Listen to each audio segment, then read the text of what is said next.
All right, everybody. Thank you for tuning back in to my YouTube channel. I want to thank everyone for the likes and shares and all that good stuff. Just go ahead and subscribe. Anyway, today's video is brought to you by Pammy's Backyard Barbecue, serving northern New Jersey, where swine is fine and other white meat is king. Go to their Facebook page and check them out. They also got their hot sauce. It's called Raw Dog 911 hot sauce. It's not for rookies. You guys go over there and check it out and order you some of that good stuff. All right, today we're going to talk about two things. We're going to talk about why the prices are not falling at the grocery stores. And we're going to talk about this little thing they say is systemic racism. So let's get on with the prices, of the food and everything. When food producers started raising their prices a few years ago, they blamed their own costs, including higher ingredient prices. Ingredients. Okay, what is that? Sugar, all kind of fake stuff. Stuff like that. But ingredient prices have actually been on a downswing for months, and individuals are still paying more for food. This is greed, everybody. Everyone knows that they aren't going to lower these prices. I mean, once greed settles in, it sets in. In part, it's because food producers have other expenses, that remain pricey. Well, let's see.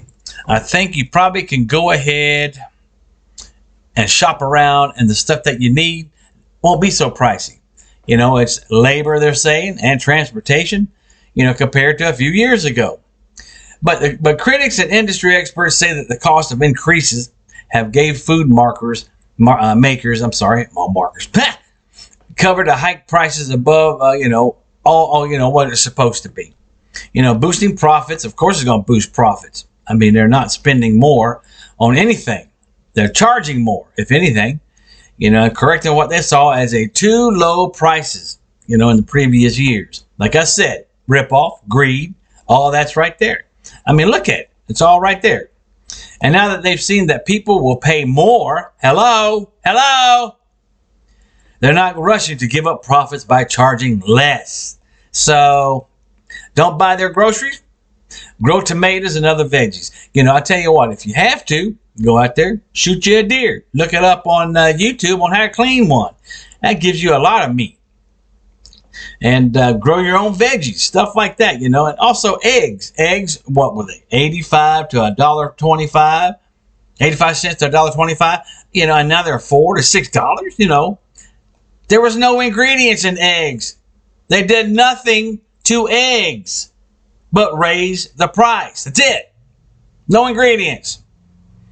When costs change, especially when costs change in a very publicized way, it's not unusual for companies to use the moment to raise prices. So companies view these as an occasional opportunities, and they don't want to miss out. Greed, greed, greed. Greed, it's a big word. Between January 22 and January 2022 and 2023, groceries got 11 to 12% more expensive.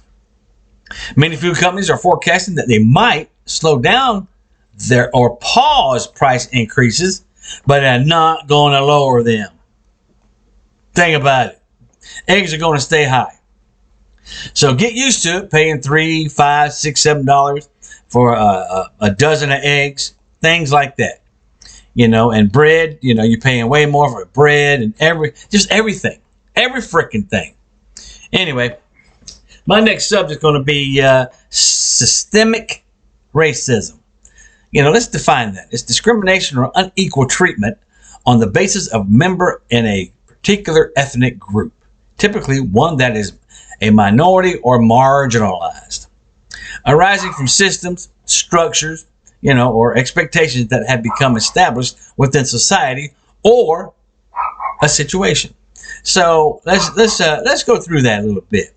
They say that people are in certain areas, they have all kind of stuff. They don't have all kind of stuff. They want all kind of stuff. It gets crazy with all that stuff.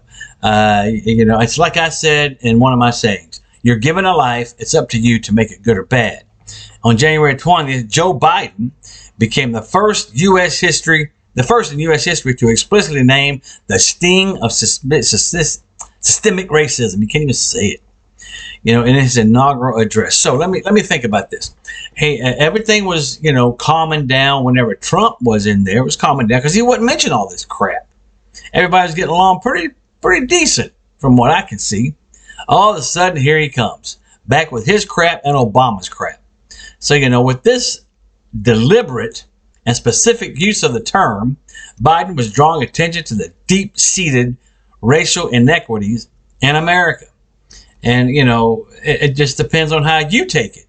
If somebody said that I don't like you because of your skin color, you don't have a problem. They've got the problem. They don't like your skin color. Well, I tell you what, keep scrolling, look the other way.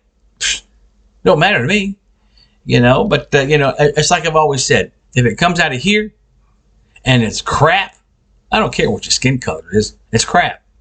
Racism describes the marginalization or oppression of individuals because of their race. In other words, skin pigmentation, Systemic racism provides other dimension to that. It describes what happens when culture, institutions, and systems reflect that individual race. Reflect on individual race. I'm sorry. As this Dr. Fleming writes in How to Be Less Stupid About Race, the major insight about systemic institutional racism is that there's no such thing as a little bit of racism or pockets of racism or random incident, isolated from the rest of society. Whether you realize it or not, racism is systemic, pervasive, and embedded within the core of all of our major institutions. And, that's pretty piss poor if you really ask me. It's the things that I believe. I don't care about your skin color. I really don't. You didn't get to choose what you wanted to do or what you wanted to be. You're here. If you're black, you're white. If you're a Mexican, if you're Chinese, if you're, whatever. It don't make a damn to me. I'm all good with everybody. But the thing is, if someone comes up to me and tells me because I'm white, they want to punch me in the face or something like that, not going to happen. Not going to happen at all. Anywho, I've been minding my business for a long time, and I plan on minding my business for another long time. So if people just go ahead and mind their business, it'll be okay. And it's all over TV. The TV up here, to me, the most dangerous thing in your house is your TV. And most people have 2, 3, 4 of them. And these things right here, I keep saying it, these things right here that everybody has, those are also pretty dangerous if used in an inappropriate way. So you have to think about that stuff too. Come on. If I get along with you and everything is perfect. Everything's good. If I don't get along with you, I just, prefer not to talk to you. And I've got something here. Hang on. If y'all see this, hold on. Here, 1, 2, there's 3 of my friends. Can you tell me which one's black, white, Chinese, Puerto Rican, Australian? No, you can't. So anyway, that's what people do, what they see.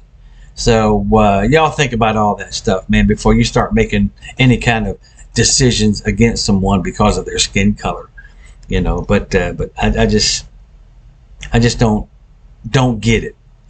If you want to wear braids in your hair, wear them. If you want to wear earrings here, wherever, stick a few here, do it. That's all you. But then, don't push it on everybody. That's all. Anyhow, all right. I'm gonna go ahead and leave you guys with some of this stuff here.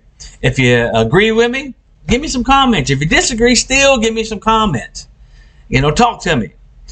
Being honest may not get you many friends, but it'll always get you the right friends. So you guys think about all that stuff, man. And I always say in my videos, think about it. Think.